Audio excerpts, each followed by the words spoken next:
I'm naturally a very pushy person. My instinct is to ask a lot of questions. So many people who know me well often get very irritated and say, Richard, all these questions. In Uganda especially, I am a bit of a pest because I will not keep quiet when I think there are questions to be answered. I'm going to take you back to April 30th, 2018, when my sister Lorna was wheeled into Ssebaggala Hospital for a volvulus operation.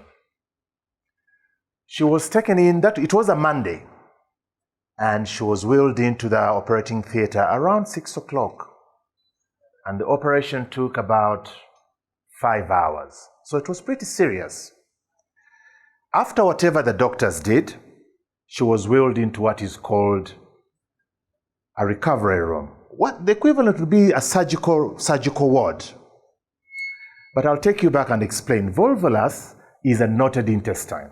Your intestines are supposed to be smooth, but when they get knotted, often you need an operation, an invasive operation. Anyway, I went to visit, and Lorna was in this quote-unquote surgical room. Hastily scribbled on the door was, "Visitors are strictly not allowed." But I walked in without any questions. In this room were already 3 other patients. My mother was there, and all the other patients had their visitors and carers. My first instinct again was to say, this doesn't sound right. It's a huge operation, 5 hours. What are all these people doing here? What are we doing here? We must be carrying germs. I said nothing. The room itself was, for windows, there were louvers, many of them missing. So you had all sorts of outside energy filtering into the room.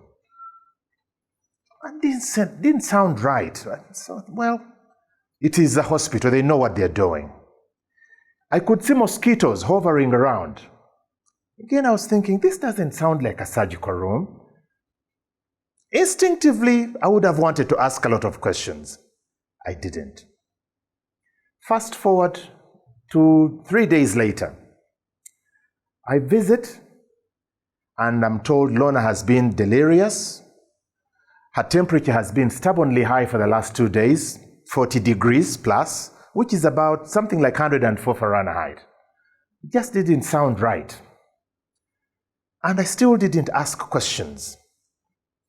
Then we had nurses in white uniforms, pink uniforms, going up and down with cannulas, thermometers, all sorts of things.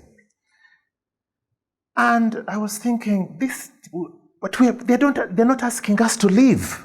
How can they do their job?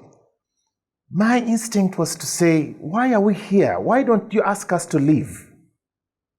I didn't ask. At one point, they came to take vital signs. And the nurse didn't bring a thermometer. And I asked her, where is the thermometer? Casually, she walked to her station and fetched the thermometer. A couple of hours later, they had to do more vital signs. Again, she didn't bring the thermometer. And I said again, where is the thermometer? The same casualness back. Now, with all this going on, there's a beehive of activity, visitors coming in. Lorna was very popular, but you could just see literally people walking in and out. And the door was one of those doors that didn't have a hinge on it. So if you let it loose, it just bang, bang. It was noisy. It really felt like bedlam. And my instinct was, this doesn't sound right. This has been a huge operation, and it just feels like a market. I said nothing. It was then that it was revealed that the doctor who had done the operation had been and had realized there was pus around the wound, the surgical wound. And she cleaned it as best she could, right there on the ward, removed the pass, and left. Lorna's temperature now was hovering around 41 degrees and staying there. Her heart rate was between 93 and 96. There was a heart rate machine. And I asked the nurse who had forgotten the thermometer twice, what does 93, 96 mean? And she said, oh, don't worry about that. Because if it had been in the 80s, there would be a problem. But 93, 96, that's fine. Instinct was telling me, this lady is not very competent. She forgot the thermometer. You shouldn't trust what she's saying. But I did. And I believed her. When I left, Lorna was totally delirious. Her temperature was 42 degrees. She was burning.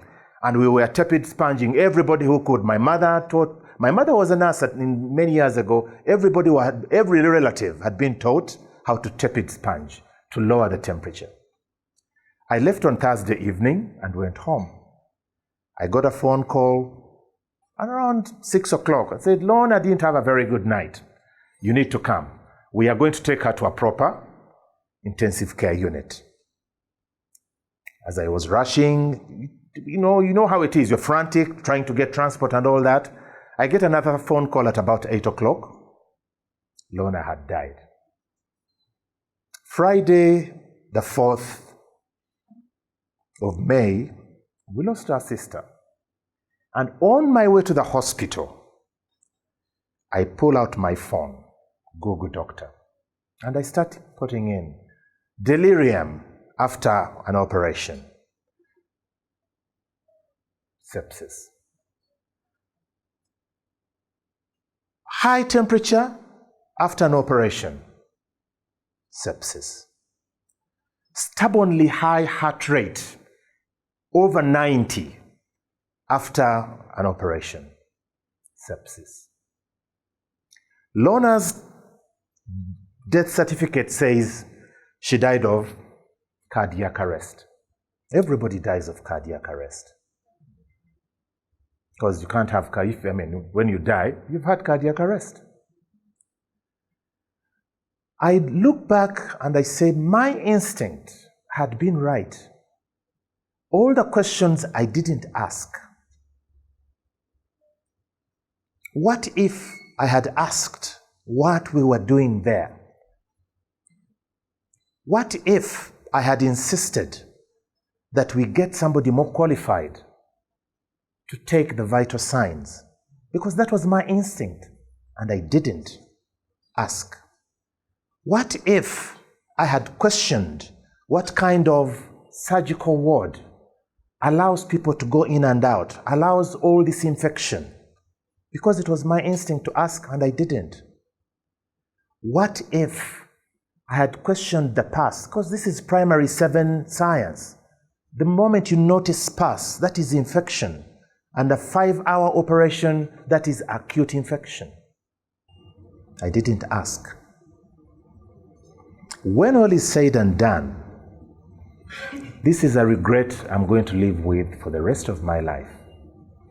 Because my instinct was to ask, and contrary to my nature, I didn't ask the questions. When all is said and done, good people, follow your instinct. You will not have the regret I'm going to live with for the rest of my life. Thank you.